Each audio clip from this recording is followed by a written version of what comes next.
Sur les emails, c'est une des très très grosses forces de Drop Contact. Pourquoi? Parce que toutes les solutions du marché, en fait, pour enrichir en email, que ce soit dans un CRM ou ailleurs, hein, travaillent avec des bases de données. Donc, en fait, les entreprises, quelles qu'elles soient, constituent la plus grosse base de données et du coup vont vous donner des adresses email qui sont présentes dans leur base de données.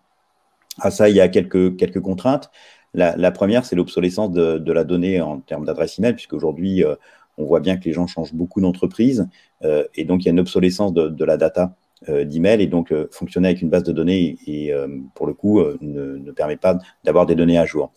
La particularité de Drop Contact, c'est qu'on a zéro base de données de contact qu'on travaille en temps réel lorsqu'on vous faites une demande d'une adresse email. Donc là, quand Léa a tapé Maxime Paris MyBizDev, automatiquement, les algos de Drop Contact ont travaillé derrière et sont allés vérifier que l'adresse email était, celle qu'on fournissait était une bonne adresse email qui était validée.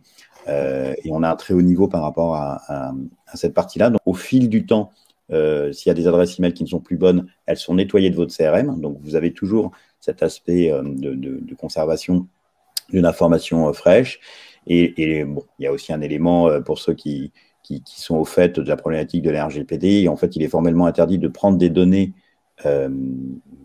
d'une personne, de les mettre dans une base de données, de les revendre, sauf si la personne a donné son accord pour la revente des données, ce qui n'est jamais le cas, puisque moi-même, je n'ai pas donné mon accord de revente de données à des entreprises comme, je ne sais pas, j'en cite quelques-unes au hasard, donc que ça soit Compass, Hunter, etc.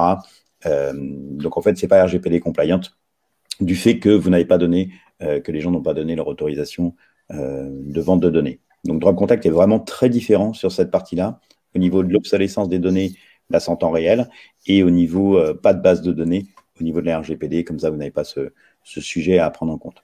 Oui, et voilà. Aussi, il y a quelque chose qui est très important qu'on oublie souvent, c'est que le fait de ne pas avoir de base de données fait qu'on est capable d'intervenir partout dans le monde. C'est-à-dire qu'on n'a pas de limite. Vu qu'on n'a pas une base de données qui est constituée pour tel ou tel secteur dans tel ou tel pays, on peut, à partir du prénom, du nom et de l'entreprise, exactement comme l'exemple que j'ai fait dans le CRM, aller récupérer les informations, les tester, vérifier, etc. partout dans le monde. Ça, c'est aussi important en fonction de vos marchés et de vos actions.